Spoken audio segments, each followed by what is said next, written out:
It is time to leave your worries outside and laugh with us inside the Treehouse. I'm Dan O'Malley, along with Trey Trenholm. Coming up on the show today, criminal karma.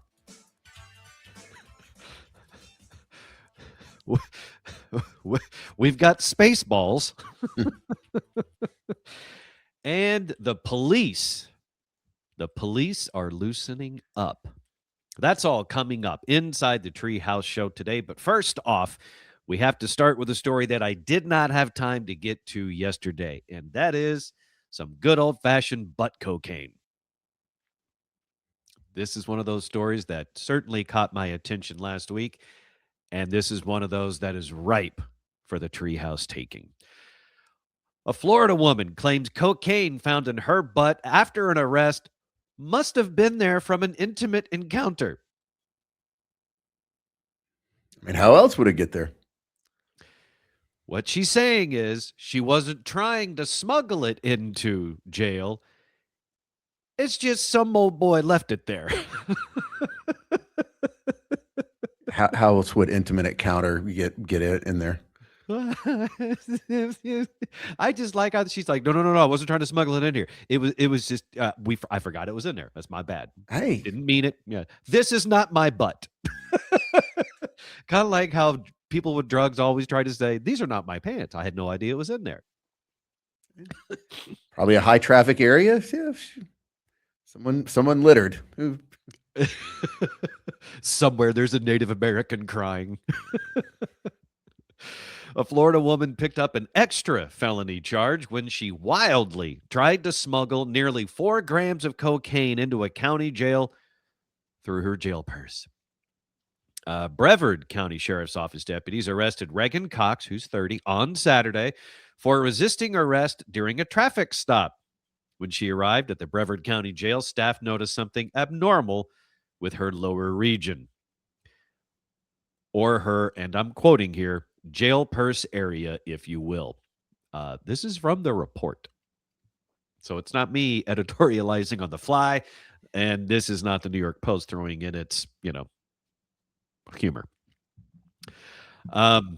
Corrections deputies escorted Cox to a changing room where she attempted to shield her buttocks with her hand. When staff removed her hand, a baggie dropped to the floor containing 3.8 grams of cocaine. If cocaine falls out of your butt, isn't it now technically crack cocaine? First of all, that's a silly joke. The reason I said it out loud is because I made that joke on Instagram in a comment on the New York Post's link to this story. When I made that joke in a comment, completely silly, tongue-in-cheek, no pun intended, Instagram flagged it and removed it because it thought I was promoting or selling drugs. It's still in review. Have you ever had a comment that you have to go through review? No. Well, and I've said some interesting stuff, and no, I've never had that. So it goes through. It's like, we've removed your post. Like, oh my God, you removed a post. Well, I didn't post anything crazy. And then you realize, oh, it's one of my comments. It's like, okay, I don't comment anything crazy like that. And then it shows you which one. And I was like, I barely remembered even making it. And I was like, crack cocaine. Like, oh, that story. So you can click on it and you can request a review. So I request the review, and then little prompts come up. One of them is, why? And it gives you options to select. And one of the options on there was, you didn't understand it. Like, there's other options on there, like, that's not what it was. There's all these options on there. That was the closest I could get. It's like, you didn't understand. And then the next one comes up, and then it allows me to select, it was a joke. And then it comes up, all right, well, we'll let you know within a few days, whatever happens. It's like, come. I'm sure AI, had something to do with that. Oh, it's absolutely an algorithmic triggered keyword because I put crack and cocaine next to each other. But it's like, come on, it's a bad pun. Why? Anyway. So anyway, when staff removed her hand, 3.8 grams of cocaine fell out of her butt. The sheriff's office wrote in a statement on Facebook, "You really just can't make this stuff up. But, two T's, you sure can try," as this one puts the old, "those are not my pants" excuse to shame. She denied knowing about the cocaine and told deputies that someone must have placed it there during an intimate encounter. Most people like hide their stash in a more logical place. Sometimes they flush it. I don't think anyone's ever in the history of drugs has ever been like, I'm just going to hide this in her butt and she won't know until next time I'm here. Anyway, she received an additional charge for bringing contraband into a detention facility and was released from custody the same day. Also, in the Facebook statement from the sheriff's office, they said, "Folks, if not realizing that someone left cocaine in your jail purse is not a good enough reminder to not do drugs, then I don't know what is." Well said, Brevard County Sheriffs. When did jail purse become a thing of your intimate parts? Oh, that's been a thing for quite a while. I've never heard that.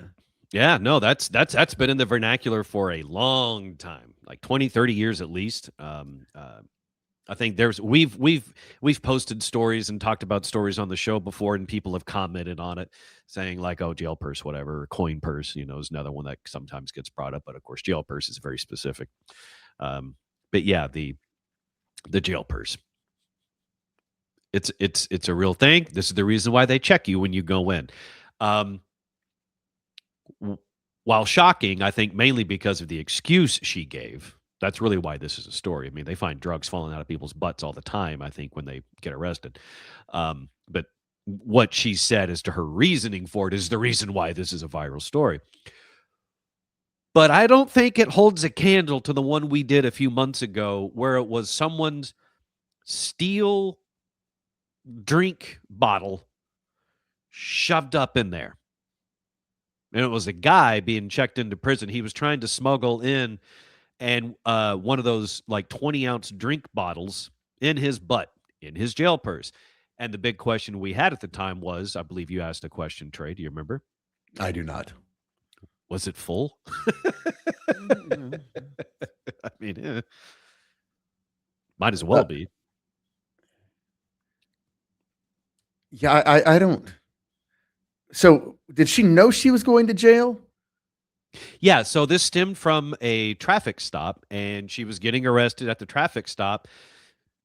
And I don't know if she shoved the drugs in her butt when the officer was approaching or something, or if it was already in there. There's my question of, because I feel like if in a traffic stop, you're going to be making some movements in the car that's going to tip the officer off to, hey, they're shoving something up their ass.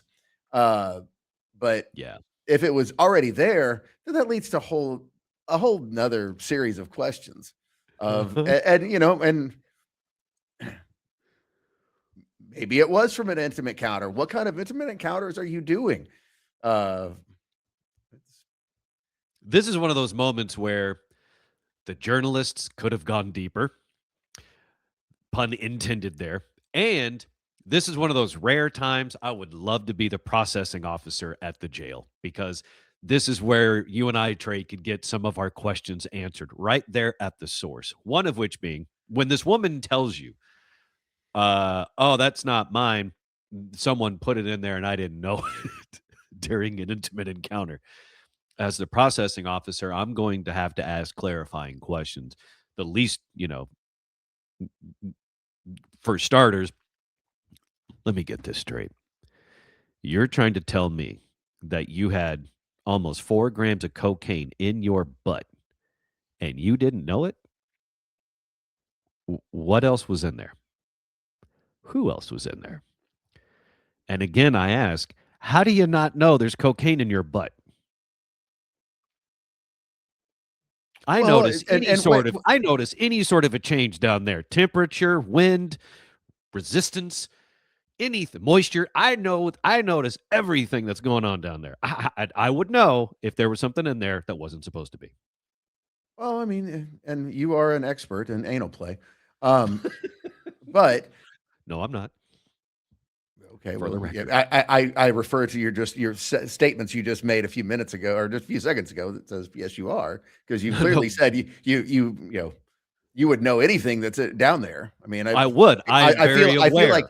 feel like that's a game you and Tara must be playing. Of hey, what did I just shove up your ass? All right. First of all, if that's someone else's idea of a fun Friday night, I'm not going to judge you. It's not mine. Trey loves to make jokes, and I laugh and sometimes feed into it. But in reality, I'm just really aware of my body. I'm going to notice if something's somewhere that's not supposed to be. I'm going to notice if something pops up that wasn't there before, especially on the inside. I mean, like I said, I'm going to guess it's probably a high traffic area for her. And Yeah. maybe there was someone who left, you know, pay it forward for the next guy who's in her ass. Do you remember this story? I don't know how old this is, but there was a story went viral online. Um, a guy gets home and he lifts the toilet seat to go pee. And when he lifts it, there's a note on it that says, "Hey, man, I hooked up with your woman last night. I had no idea. I'm sorry." And the guy put it there knowing that she would not see that note underneath the lid because women don't look that far underneath, right? So he knew the guy would see it. The guy saw it, took a photo of it, and shared it online. And according to the story, confronts her, they break up, all that stuff. But the fact that bro to bro, he left a note that said, "Hey, man." So what I'm wondering then is, could you have done the same with this woman? It's like you're in there, then you look on the bedside table and like, oh no, she's got a man. There's a photo of this other guy. Do you leave a note in there for when he's in there next time? I mean, it sounds like you could have left an etch a sketch up there. Along with a lamp to light the way Uh huh. in case you get lost. An orange cone. Uh, perhaps perhaps a neon vest to really, round out the look. Oh, a hazmat suit. That would be wise in that situation. Yeah. Because if that's in there, God knows what else is in there. Indiana Jones might be in there looking for stuff. Yeah. Maybe some Narcan just in case. Yeah, ooh, that's smart. That's actually talk about paying it forward for your Eskimo bros. Maybe an extra condom.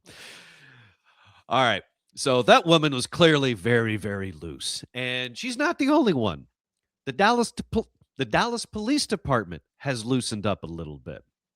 They have relaxed. The Dallas Police Department has relaxed its strict policy on officer appearance, immediately authorizing personnel to wear baseball caps, sport visible hand and finger tattoos, and wear specific nose studs while on duty. So the God. police is kind of leaning into the millennial and the Gen Z officer crowd. Under the updated guidelines, officers are now permitted to wear baseball caps distributed by the department's quartermaster or those offered by recognized police associations. So it's got to be official gear. You can't, wear something off-brand.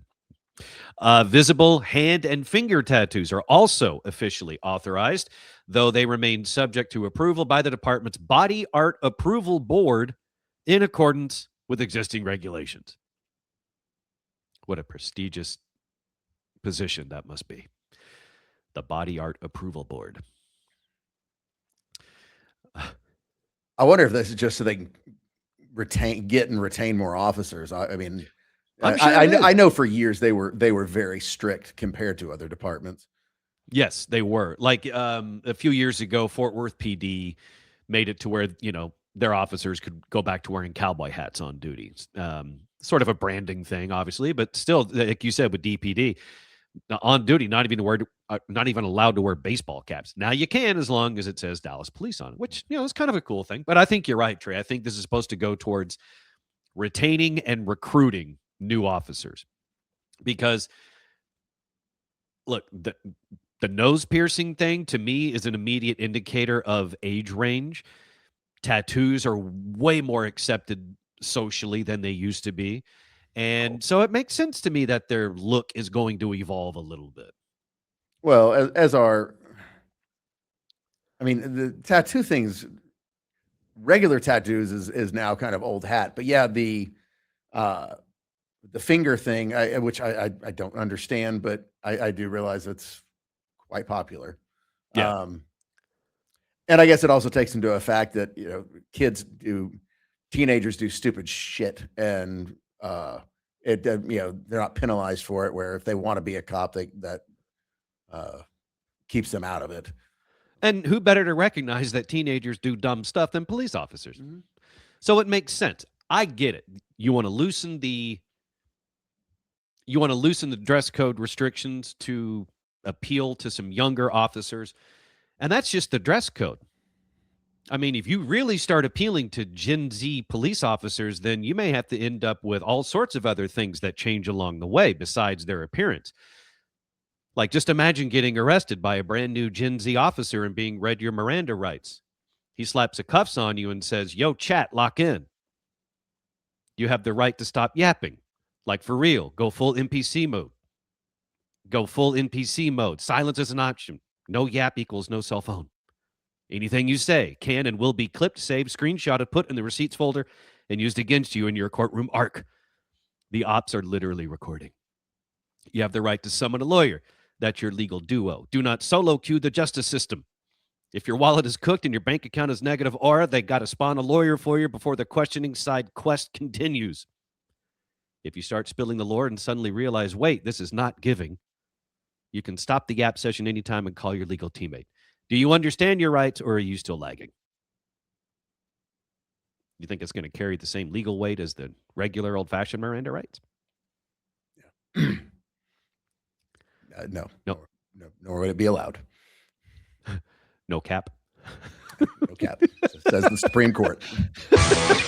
I want to read that ruling. It's called Miranda. You're in the Treehouse. Visit us online at treehouseonair.com.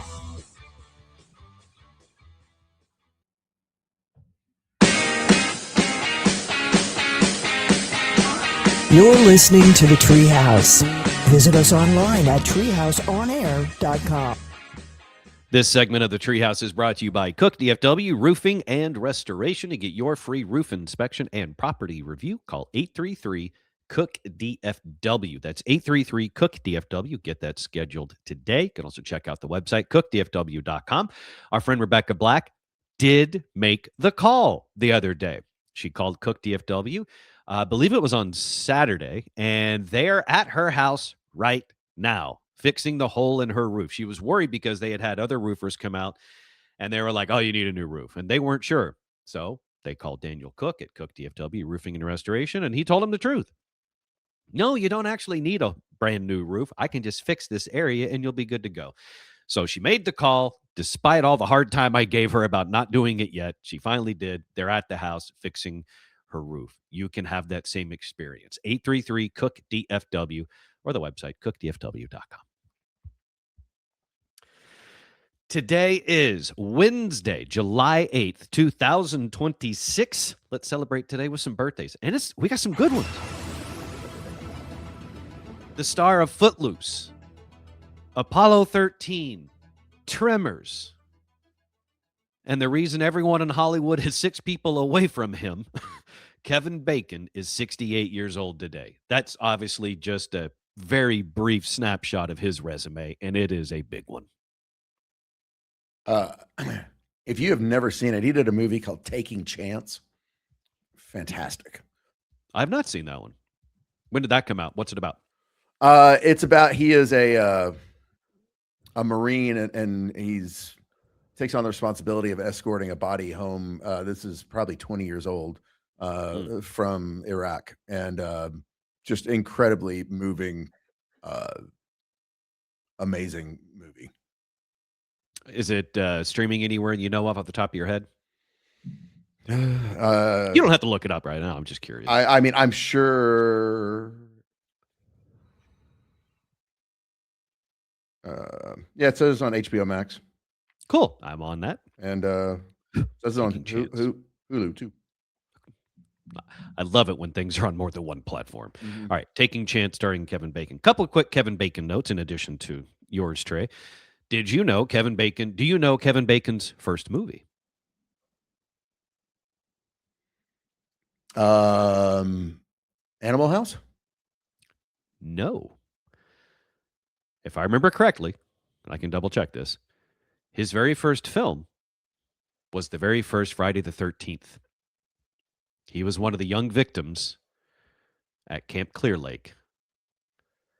He was one of those, I think he was trying to remember this right. So he's in a cot, he's a counselor, and I believe he's having sex with a girl. She's on top, and not Jason, because it's the first movie. So Jason's mom is revealed to be the killer, right? He's the one that gets an arrow through his throat from underneath the cot. And then he Okay. went and did Animal House, I believe. So yeah, he's obviously been around a long time. Phenomenal actor. We mentioned another one of his projects the other day. He was in Wild Things. You said he's 68. 68. Jeez. His career is so vast. You would believe it if it's like he's done movies of a 150-year-old. He's done that many things. I just wouldn't have. If you had told me 58, 60, somewhere around there, I never would have guessed 68. Yeah, he looks great. Yeah. And also had a great cameo in Guardians of the Galaxy Christmas special. Yeah. Love that. I love him in that. An actor. Blech. I don't know if it's Milo or Milo. Ventimiglia is 49. He is the star of This Is Us that got taken out by a crock pot. He's also from Gilmore Girls, Heroes, and I believe he is the current face of Call of Duty. So Milo or Milo Ventimiglia, he is 49. You've seen Game of Thrones, so I have a question for you. So I just finished the first season. And I don't know why I didn't like it the first time. It's fantastic. Tell me this. Tell me the boy King Joffrey gets just absolutely a horrendous death. I don't want to tell you spoilers about King Joffrey. He deserves. He's great though, isn't he? Yeah, for just an awful character. Yeah. I mean, look, there is something to be said about being such a good actor that everyone hates your guts. Mm-hmm. The problem with that is you can get typecast real hard, real fast. Ask William Atherton, who's the guy that played the EPA guy in Ghostbusters. That's also the same actor who played the reporter in Die Hard. Oh, Weasel. If there was a Weasel role, that was him. But King Joffrey, I can see where he could get typecast as just an annoying, whiny hunt. Because that's exactly what he is. He is a masterful hunt. He owns it. Yes. I don't want to ruin it for you. Okay. I don't want to ruin it for you. That would be unfair. I will say this though about Game of Thrones, because this is your first time watching it. Keep your head on a swivel for two reasons. One, you'll recognize people as the show goes on. Be like, oh, it's that person. Because some of these people in the show weren't as big as they are now. Right. So they had smaller roles. And the other reason to keep your head on a swivel is, and this, I'm not saying this has anything to do or not with the future of a particular King Joffrey, but lots of people die on Game of Thrones. Well, yeah, I've already figured that one out. Yeah, I mean, Sean Bean, like the whole Game of Thrones thing, you thought this guy was a central character to the show. They killed him like second episode, first episode, gone. No, I forget. He doesn't die till.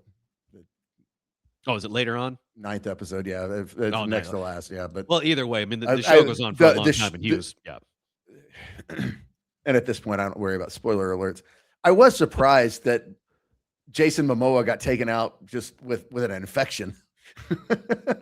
Weird, right? Yeah, I thought he would go out in some blaze of glory. It's like, I mean, no, kind of, yeah. but yeah. And I'm trying to remember have you seen The Red Wedding yet? Is that season 1? Okay, that's all I was curious about. Okay. That's a good episode. That's the episode where people that hadn't watched Game of Thrones yet were like, "Oh, I need to watch this." So yeah, people. That's the other reason to keep your head on the swivel on that show is people die left and right, especially very unexpectedly. Kind of like when they shoved that kid, when they shoved the kid out of the tower. Granted, he didn't die, but still. Yeah. It is a great show early on, so I'm actually kind of envious you get to watch it. Other birthdays today. Angelica Houston is 75. Oscar winner known for The Addams Family, The Witches, and numerous Wes Anderson films. Sophia Bush is an actress. She is 44, known for One Tree Hill and Chicago PD.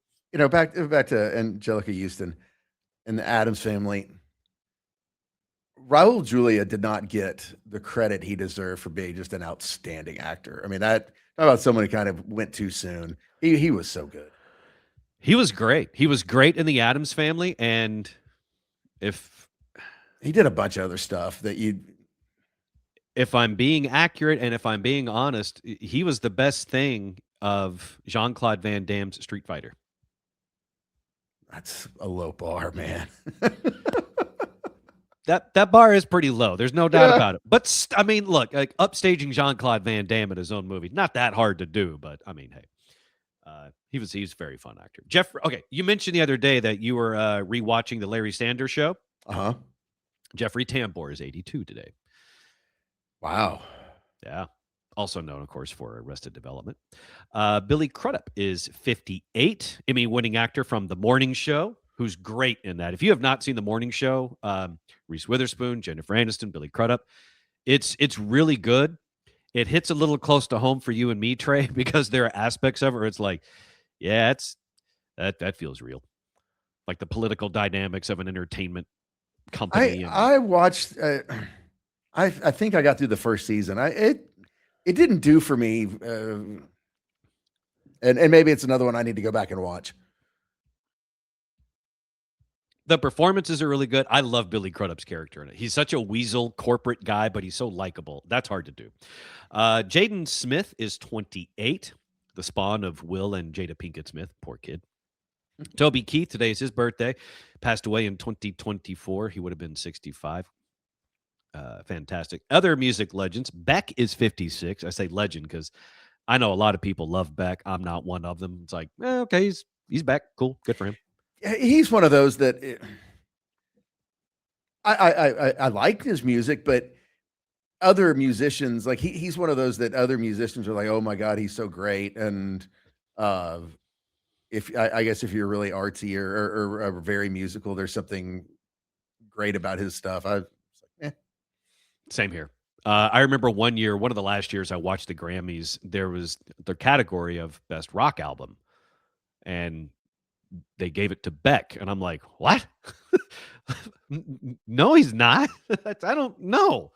I'm kind of a traditionalist when it comes to formats. Not everyone has to fit in a specific box, but I'm sorry, like rock and roll, rock, Beck to me is not that. Alternative, yes, but not rock. He's like, I mean, it was like the Grammys always does stuff like that, where like one year, like album of the year was like Boz Scaggs or something. Yeah, no one else has even knows what you're talking about, but the other musicians are like, oh my God, he's so great. Everyone's standing, clapping. Yeah, it's good for Boz. I'm like, I couldn't tell you one Boz Scaggs song. I know the name because it's very recognizable. It reminds me of two things. It reminds me of Skaggs Alpha Beta, and it reminds me of Brian Bosworth, the old linebacker out of OU. Yeah. Wolfgang Puck, today is his birthday. Very accomplished chef. Good for him. How old is he now? He is... Dang it, it actually doesn't say. For some reason, I didn't get, at least in his 70s, at least. Oh, I was about to say, I mean, he's got to be close to 80. Oh, I'm sorry, 76. 79, right. There you go. I'm 77, sorry. 77, all right. And one last birthday today. Ken Griffey Sr. is 76, three-time Major League All-Star, but probably his greatest accomplishment is Ken Griffey Jr. There's no doubt about that. Without any doubt. You're listening to the Treehouse. Visit us online at treehouseonair.com.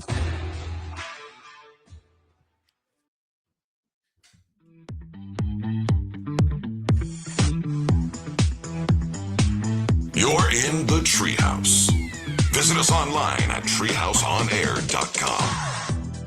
This segment of the Treehouse is brought to you by our Patreon. Yes, of course, like most other podcasts, we have that. Go to patreon.com/treehouseonair, and you can subscribe to Treehouse Plus, Super Plus, Ultimate Treehouse. I believe it was it Eddie? Was one of our new subscribers. Let me double check this real quick. Yes. Hello, Eddie.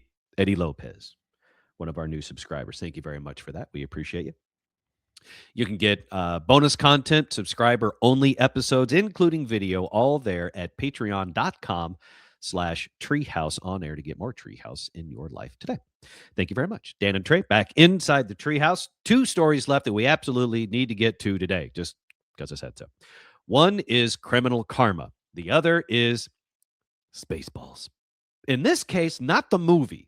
There's not new movie news from Spaceballs that I am aware of at the moment, other than Mel Brooks just turned 100 not that long ago. So happy birthday to Mel. But actual Spaceballs have been found on a beach in Australia. This could be, if this was any closer to the opening of the movie, I would say this is brilliant marketing. As it is, it's just mysterious debris has been found on Australia beaches, and they could be Spaceballs. They also may contain toxic rocket fuel. But in a sentence I never thought I would ever read in my life, seriously. Australian Space Agency working to confirm origin of objects known as Spaceballs, according to a space archaeologist who says they may be connected to a rocket launch.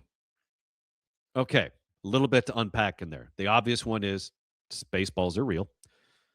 The second one is Australia has a space agency. It shouldn't surprise me, but it does. And then third, space archaeologist is an occupation? Where was he on career day? That's cool. It's like astronaut meets Indiana Jones. Well, yeah, what are you? I mean, does he look at meteors and stuff, or is it just space debris and he can tell when and where it's from? Because that doesn't seem near as impressive. Because I mean, you've only got 60 years worth of stuff. True. But it just takes one find to be not of this earth to be like, I mean, ultimately, he's calling himself a space archaeologist, but if we're being honest, he's a space junk guy. Yeah. He's just running like a junkyard, but for space stuff. 6 pieces of suspected space debris, which, by the way, that's a hard sentence to read if you're looking for a challenge. 6 pieces of suspected space debris, look at me go, found washed up on North Queensland beaches could be Spaceballs that are often left over from rocket launches, according to a space archaeologist. The Australian Space Agency confirmed on Sunday that it was working to determine the nature and origin of the mysterious objects, which police said were suspected of containing hazardous chemicals. Reports show the objects washed up on beaches appeared to be large spheres. The Queensland Fire Department said on Sunday a total of 6 objects had been found washed up on the beaches. 5 had been secured into drums, and a 6th was being rendered safe, whatever that means, on Sunday. A local chip shop, the Forest Beach Takeaway, was already selling a space junk snack box with a chalkboard saying, unlike some stuff that washes up on our beach, you'll be able to identify these objects. Brilliant marketing in the moment. Good on them. Now, police did say there's... Are they combing the beach for more? I can only hope so. Yeah. And we hope there's a black crew in there. Using a pick. Mm-hmm. You have to. Saying. I don't. We ain't found shit. Yeah.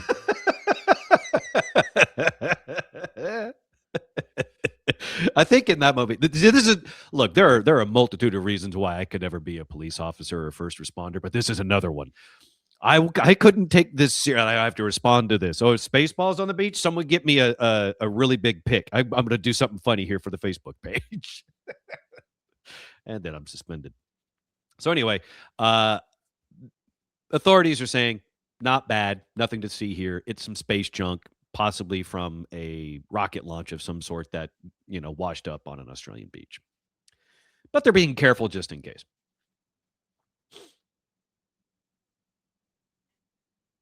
The interesting thing is I can't find anywhere where someone's claiming, not responsibility, it's not a terrorist attack, but claiming ownership of the Spaceballs. Be like, oh, yeah, that's ours. I think they have to identify it, figure out from where it's from. Yeah, I mean, right now they're just initially calling it space debris. A statement says the Australian Space Agency is supporting local authorities in relation to the space debris, working to determine the nature of the debris and its origin. Associate Professor Alice Gorman, a space archaeologist and space junk expert. Oh, I like how they separate the two, like they're two different things. At Flinders University, has reviewed news footage and said the objects did not appear to have evidence of burning or scorching. She says this suggests they might be from a rocket stage, perhaps a first or second stage that has fallen back to Earth while the rest of the stage goes on to deliver a payload into space. I mean, there are shockingly a number of countries that are trying to have a space program, so it doesn't, it's not terribly shocking. Yeah. Spaceballs, not to be confused with the 1980s American space comedy, were the most frequent piece of space junk, according to the space archaeologist, and have been found all over the world. There are estimated to be more than 30,000 pieces of debris from working satellites to defunct parts from rocket launches orbiting the planet. She says space junk most commonly flies in over the sea, but Australia is a very big landmass, so we do get a reasonable amount of space junk. So not a bad spot if you're doing, the beachcombing thing with a metal detector. Might find some interesting stuff.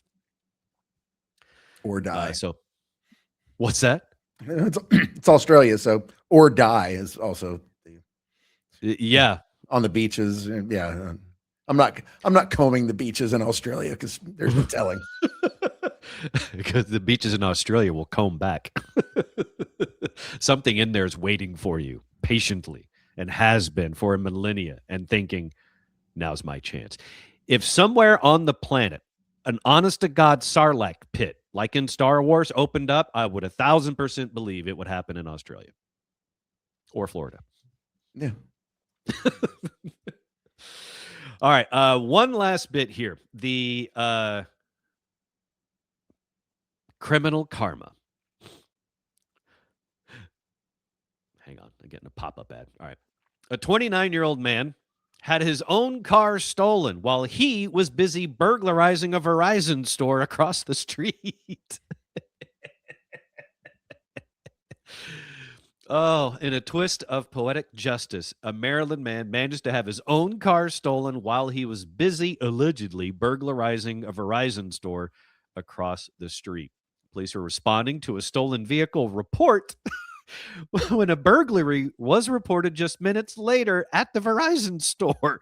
Officers began to connect the dots after noticing blood on the store's window, as well as blood on the glasses of the man who reported his vehicle stolen. When asked to show his hands, officers discovered blood on his hand and shirt and placed him in handcuffs. Yeah, you'd at least thought you'd have gotten cleaned up first. You'd think a lot of things.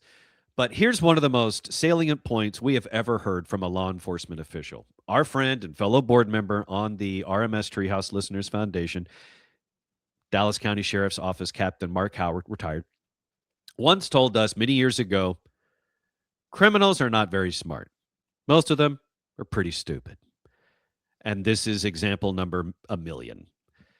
If you're going to rob the Verizon store, okay, and then you rob the Verizon store and you go back to your car and someone else has stolen your car, I don't think it's a good idea to report it stolen minutes after you just performed your own robbery. That's just me. I'm not a criminal mastermind. What do I know? Yeah. Maybe he had cocaine up his ass, though. So,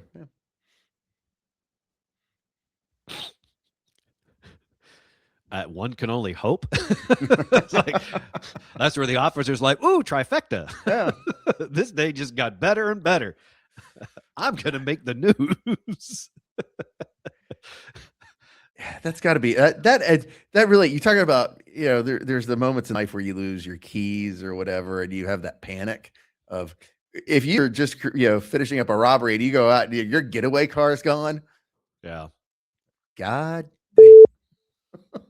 I was actually taking that in a different direction. I was just thinking, like, what if the next day after you get home, after hooking up with some really hot chick at the bar, and you can't find your drugs and you can't find your keys, and you're like, oh no, did I leave it in that chick's butt?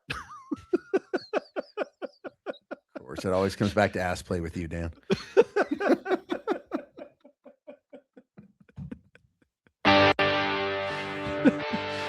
I'm not even going to deny that one. If you like what you heard today, do us a solid. Share the show with a friend. Hit that share button from your favorite listening platform. Send it to a friend, family member, coworker. Even better yet, share it on social media, and together let's grow the Treehouse Show. You can also follow us on social media and YouTube at Treehouse On Air for both of those. At Treehouse On Air for YouTube and social. We will see you next time right here inside the Treehouse. Remember Motel 6 and Tom Bodette saying, we'll leave the light on for you? We'll leave the coke in. We'll see you next time.